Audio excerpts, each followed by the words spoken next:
Good afternoon, everyone. It's Becky again from A Deeper Healing.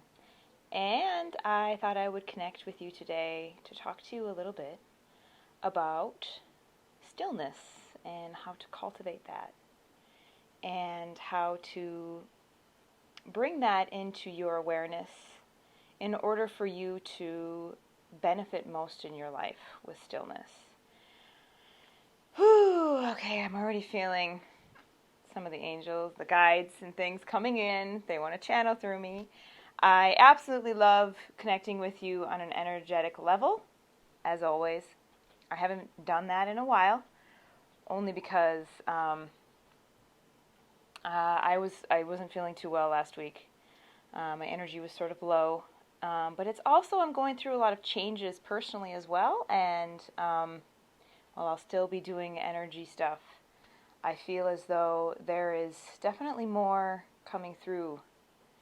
So, I have recently been told I've been sitting on my soapbox a lot lately, so I thought maybe I would connect with you a little bit and talk. Because ultimately, while I love sharing energy with you, and of course it's always going to come through, what I also want is for you to know how to tune in and use your own energy,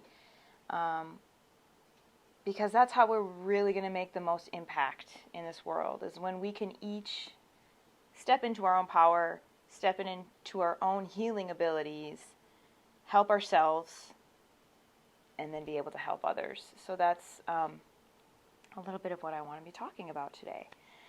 So this topic of stillness, it's such an important thing to have in our life, right? I think when we can cultivate a stillness, we start to embody more of the true essence that we are. But it is a cultivation. There's definitely a practice involved. So how do we do that, right? How do we get to our own being of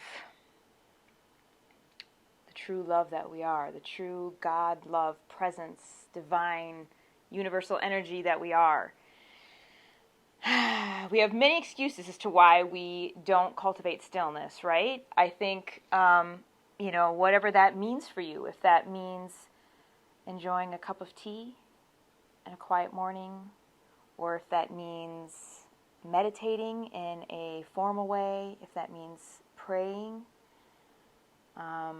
if that means hiking or sitting by a lake, whatever that means, it's such an important practice and such an important ritual. So for me, I can come up with many excuses as to why stillness doesn't happen throughout the day. I've gotten a lot better about it, but there's always something. There's always an excuse. There's always, oh, well, I need to get this done. Or, oh, I need to, house needs cleaning. I need a clean space in order to do my meditation, which is always true. That's always beneficial. But I think there's also other ways that can also be its own blockage, right? So I think getting into a routine, I've been seeing a lot of people lately who have incredible abilities, who are actually really talented in their own energetic abilities, their own manifesting abilities, but they don't always cultivate it. So I think getting into a routine, do something simple. If it's just sitting for 3 minutes even and becoming aware of your breath, do it, but do it strongly. That's another thing that I think has been changing for me, is I'm not doing things as much as I was, but I'm doing them a lot more powerfully, which is really important. So cultivating a practice, a routine, coming up with something where you are finding stillness throughout the day. Don't try to do an hour at a time. Start with 3 minutes. Start with 3 minutes 4 times a day. We all need breaks. But making sure that stillness is really important, is really protected, that space is not distracted, that space doesn't have your phone or your whatever, pets, children, whatever it is that can distract you. I think that's very important. But then doing that on a regular basis, taking it 2 minutes at a time, 3 minutes at a time, doing it every day. Come up with a time, schedule it into your own schedule for yourself, and protect it. And I guess a lot of this is coming up right now because we are in the midst of the Aries full moon, and tempers run high during that time, and Aries is a very fiery sign, and the full moon, if you are noticing, you might notice there is agitation arising, there is anger or temper or any of those other shadow side part of you that's coming up. And if we don't have that ability to stop, to inhibit, I say that in an Alexander Technique term, in an Alexander Technique way, not in the psychology way where we're inhibiting our feelings, but a stopping and an inhibiting of our normal response. If we're not doing that, if we don't have a cultivated practice, I hate to say this, but when the shit hits the fan, we're not able to stop and say, okay, I don't want to do that. It's too late at that point. So developing a cultivated practice of stillness every day is very important. I think, what else about stillness? If you guys have any suggestions as to how, actually what I'd love to hear is also what others experience when they're trying to cultivate a meditation practice. I think for myself, I have cultivated a very good routine, but then there's also limiting beliefs that come up. I feel like I start cultivating a sacred space, and then I start to tell myself, is this productive? Is this helpful? We live in a society where we are very much pushed to be productive, and there's not a whole lot of people who encourage stillness. So I'm here saying, give yourself that time. Give yourself that space. It's very important.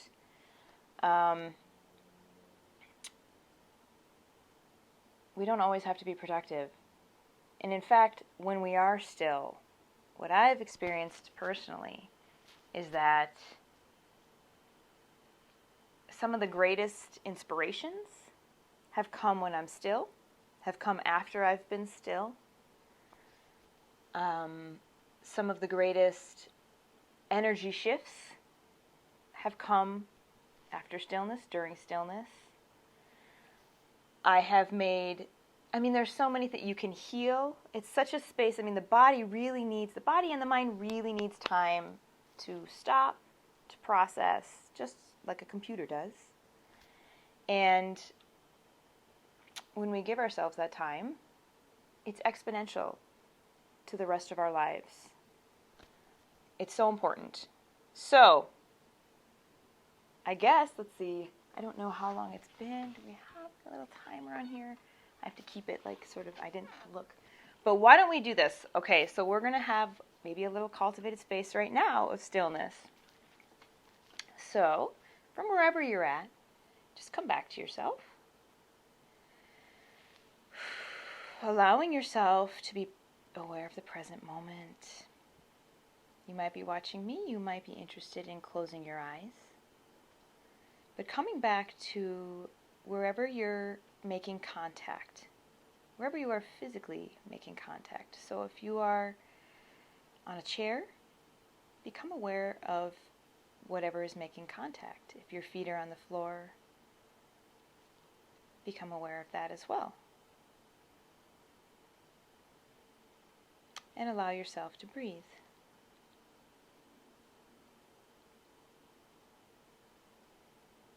Just becoming aware of your breath coming in and going out. And you might notice that your ribs move. If you've done any kind of breath work, you might notice that you have an inclination to fix or change your breath. See if you can just observe it without changing.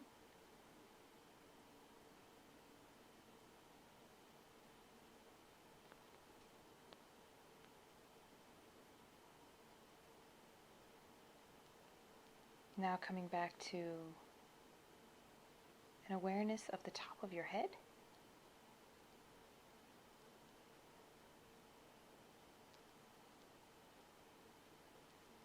An awareness of the back of your neck.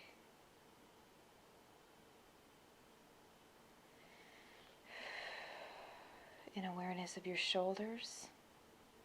Maybe allowing your shoulders to just release away from your ears.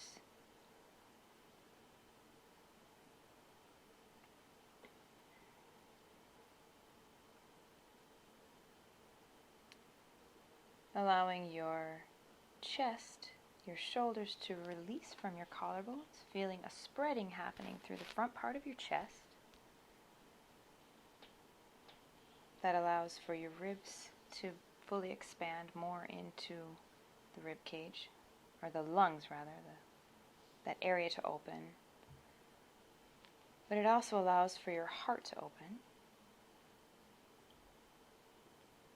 And then from your shoulders, sending your elbows away, having an awareness of your elbows.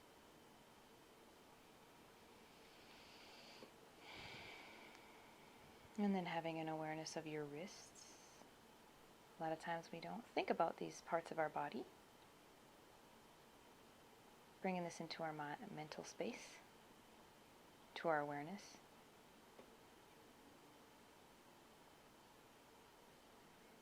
And then sending out through your fingertips.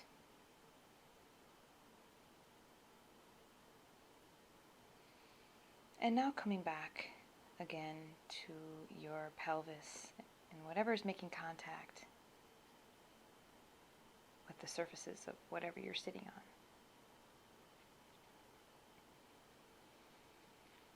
on. And having an awareness of your whole torso, that column. Spreading through your pelvis.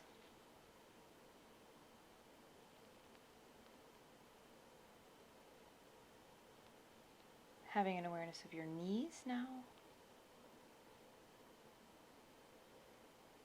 And allowing flow to happen from your pelvis out to your knees. And this flow to continue down through your feet.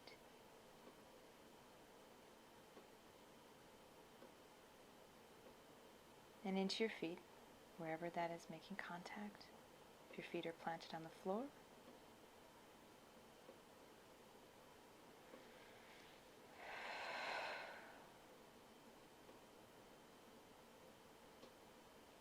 You're now coming back to your breath again. And allowing that space of stillness.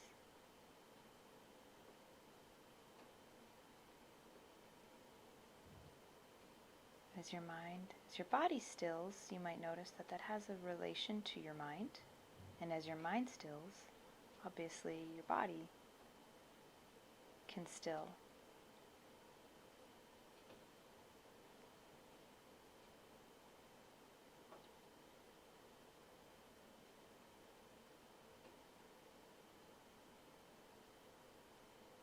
And taking a couple minutes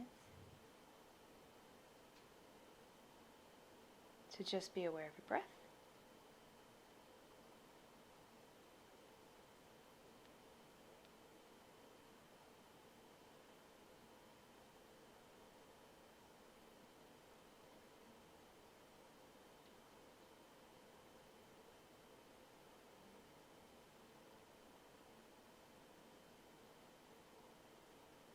Holding that space of awareness.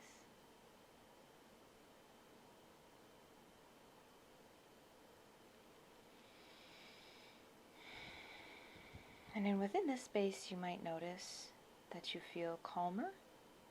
You might notice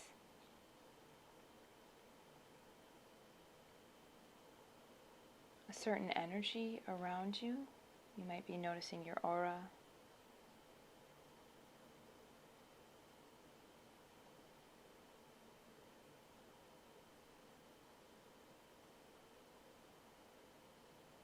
A peacefulness.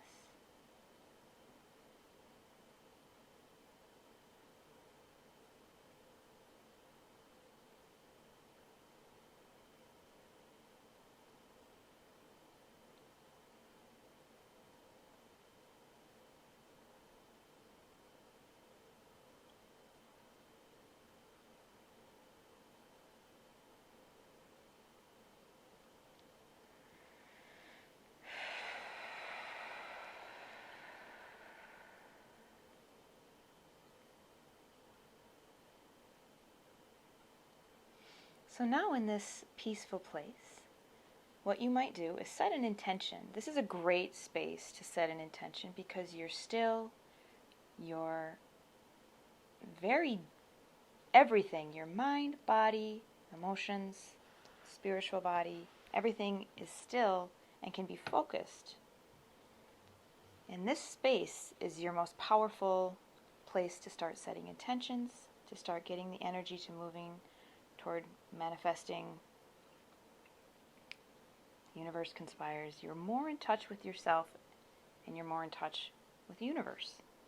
So in this space, you might, for the sake of today and the topic of stillness, set an intention as to how you're going to cultivate more stillness into your experience, into your life. You might want to have a ritual in the morning, perhaps using a candle, lighting a candle, and allowing that to help focus your time. You might have some incense that you might use, or some essential oil that you'll use, or nothing at all, and just have a space, a place where you'll go to cultivate that stillness. But at this point, think of something that you can do very small or big, if you can. But then set the intention to do it every day. Something small enough that it can be done every day, even on the most chaotic of days. Okay, I have to stop there. I hope you found this helpful. I'm always interested in helping others cultivate their own dreams. So I have to go. But it was lovely seeing you all. And hopefully I will see you again tomorrow. Mwah. Have a lovely day.